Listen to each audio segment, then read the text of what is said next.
2022년에 노인, 과연 어떻게 바라봐야 하나를 생각해 보도록 하겠습니다.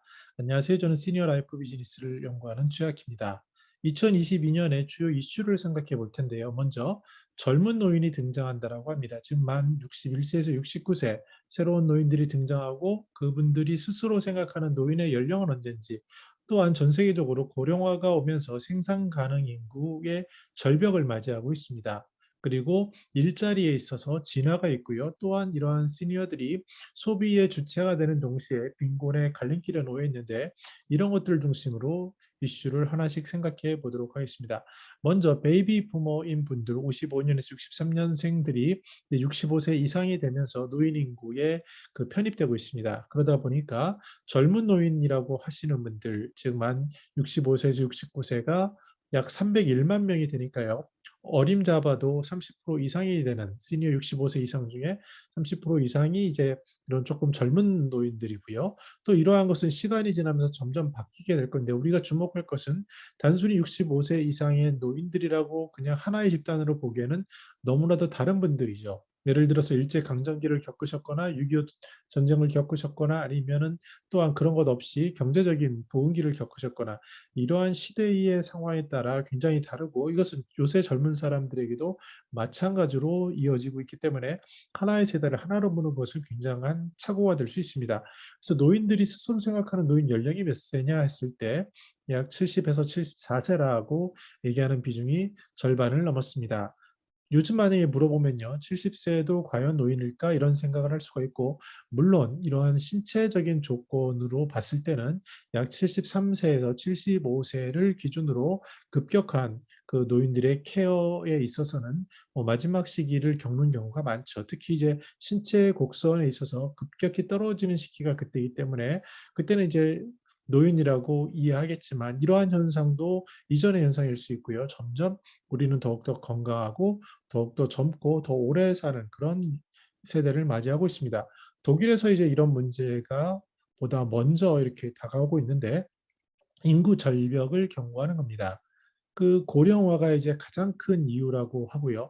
그러면 이런 인구 절벽이 국가 차원에서는 어떤 문제를 주냐면, 노동력이 고갈되는 거죠. 즉 생산 가능 인구라고 있습니다. 즉 64세 전까지 일할 수 있는 인구를 생산 가능 인구라고 하는데, 이런 인구들이 고령화로 줄어들게 되니까 크게 선진국에서는 세 가지를 고민하게 되죠. 첫 번째는, 야, 이걸 어떻게 풀지? 먼저 그러면 남자들이 많이 일을 했는데 여성이 좀 참여하면 그 빈자리를 채울 수 있지 않을까? 두 번째는요, 그럼 65세는 60세 정년을 조금 더 늦추면 되지 않을까? 이런 문제들이 있지만 독일조차도 이런 사회적인 문화 풍토, 특히 이제 일찍 리타이어하고 싶은 그런 욕구들, 이런 것들이 맞물리면서 너무 쉬운 것은 아니고, 그 독일의 경우에는 그래서 이민자, 새로운 세계에서 오는 이민자들이 채워야 되지 않나라는 그런 현실적인 고민을 하고 있다고 합니다. 우리나라로 돌아와서는요, 시니어 일자리가 이제 한국 노인인력개발원을 중심으로 굉장히 많이 개발되고 있습니다. 처음에는 공공 일자리 중심으로 하다가 이제 민간으로 가고요.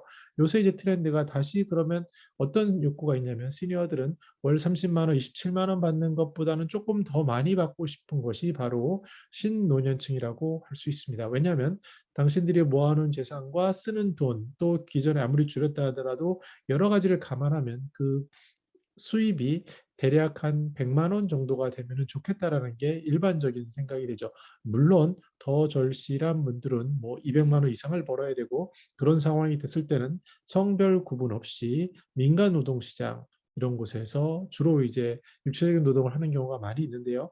그것을 통해서 최저 시급을 통한 수입을 창출하는 방법을 건강하신 분들은 시도하고 있습니다. 근데 그 정도까지는 아니고, 약간 좀 부족한 걸 채우기 위해서 27만 원이 좀 부족한 감이 있어서 시니어들에게 인터뷰를 하다 보면요, 대략 당신은 뭐 한 70만 원이면 좋겠다, 또는 월 나이 좀 조금 젊으신 분들은 그래도 120만 원 이상은 돼야 돼, 왜냐면 연금 이런 걸 계산했을 때요, 그런 욕구를 많이 듣게 됩니다. 그래서 일자리도 점점 비용을 더 줄 수 있는 것을 개발하게 되는데, 그러한 것 중에 이제 영역도 점차 사회 생산 가능 인구와 맞는 쪽으로 찾아가게 되는데, 그 영역은 주로 민간이라고 할 수 있습니다. 물론 공공에서 복지라든지 보건이라든지 이런 쪽에서 채울 수 있는 영역도 있지만, 더 근원적으로는 생산 가능 인구가 줄어드는 기존의 젊은 사람이 했던 그 빈자리를 채워가는 곳으로 그 방향성을 갈 수밖에 없고요. 그중에 이제 대표적으로 나오는 것이 이 시니어 일자리, 인턴십이라고 할 수 있겠습니다. 그래서 지금 이렇게 그 형태를 보면은 조금 돈을 더 많이 주는 자리야라고 생각하시겠지만 전체적인 틀에서 보면은 이것은 취업형이라고 볼 수 있는 겁니다. 그래서 기존의 그 돈을 만들거나 재화를 만들어내는 기업, 기관, 이곳에 취업을 하는데 정규직이 아니라 뭐 비정규직이 되더라도 대신에 금액을 예전처럼 많이 받는 것이 아니라 좀 적게 받더라도 시니어들이 원하는 금액과 그 일자리를 타협점을 찾는데 그 기관, 채용하는 기관 입장에서는 아무래도 부담스럽죠. 비용도 부담스럽고 이분이 정말 일을 잘할까도 부담스러운데 지금까지 나타난 결과를 보면요. 저는 1년에도 약 뭐 상당히 많은 이런 리서치를 현장에서 수행하고 있어서 현장의 소리를 누구보다도 정확히 안다라고 생각할 수 있는데요. 그 얘기를 듣다 보면 그 가장 큰 고민은 이건 겁니다. 시니어들이 굉장히 숙련되고 자질도 풍성하신 건 이해가 되지만 그분들이 과연 젊은 사람들이 뭐 사장이라든지 직원으로 있는 그 조직과 융합할 수 있느냐는 완전히 다른 문제가 되는 거죠. 예를 들어서 왕년내라든지 내 경험으로 봤을 때 이런 식의 코칭이 들어갔을 때 실제로 대표라든지 아니면 그 직원들이 그 불만을 토로하는 자리를 보면 이런 얘기가 많습니다. 너무 일은 좋은데 이분이 말씀이 많아서 너무 피곤하다는 거죠. 쉽게 얘기해서 젊은 사람들이 요새 일할 때요. 이 디지털의 영향도 있지만 또 일을 깔끔하게 하는 영향도 있지만 주로 문자 메시지나 뭐 카톡이라든지 이러한 메시지로 끝나고 실제로 전화하는 것까지도 굉장히 불편해하는 경우를 많이 봅니다. 그런데 시니어인 경우에는 얼굴을 보고 이야기해야 된다라는 것이 문화로 잡혀 있었고요. 그리고 뭐 밥도 같이 먹고 그다음에 더 나아가서 안 되면 통화라도 해야 되는 게 우리들의 어떻게 보면은 뭐 지금 한 50대 이상에 갖는 일반적인 문화라고 할 수 있습니다. 근데 요새 MZ 세대라고 하는 분들은 그런 것들에 대한 수용성이 떨어지죠. 시간적으로도 그렇고 일도 클리어하지 않기 때문에 굉장히 명확하게 할 수 있는 문자라든지 간단한 메일이라든지 그런 것들로 일을 하는 것이 습관화되어 있는 그런 시대입니다. 작게 다시 말씀드려서 이러한 작은 문화적인 차이 하나하나가 벌써 일을 하면서 굉장히 젊은 사람들에게는 시니어들이 거추장스럽고 불필요한 일들에 많이 있는 거로 보여집니다. 유튜브도 저도 하면서 많이 느끼는데요. 서론, 본론, 결론, 그리고 배경부터 설명하는 것이 우리 시니어들이 배운 학습과 회사에서 하던 방식입니다. 근데 젊은 사람들은요, 15초짜리 틱톡이라든지 이런 것으로 곧장 다이렉트하게 가고 본인들이 취할 것을 빨리 취하고 이래야지 되는 정보의 양과 속도가 완전히 바뀐 세대에 있기 때문에 이런 것들을 이해할 수 있는 말랑말랑한 시니어들이 일자리를 찾게 되는데 이런 것들이 여러 가지 이제 그 타협점을 맞춰가는 과정이라고 할 수 있고요. 그래서 국가적인 제도로 만들어지는 것이 시니어 인턴십이고 취업 알선형인데 현실은 어떠한 뭐 경비라든지 이런 것들도 그 실질적으로는 여러 가지 신체적인 조건, 특히 겉으로 보이는 조건 이런 것들로 인해서 아직까지는 먼 길이지만 앞에서 말씀드린 생산 가능 인구라든지 이런 측면을 봤을 때는 이런 부분들이 더욱더 늘어나는 것이라고 할 수 있습니다.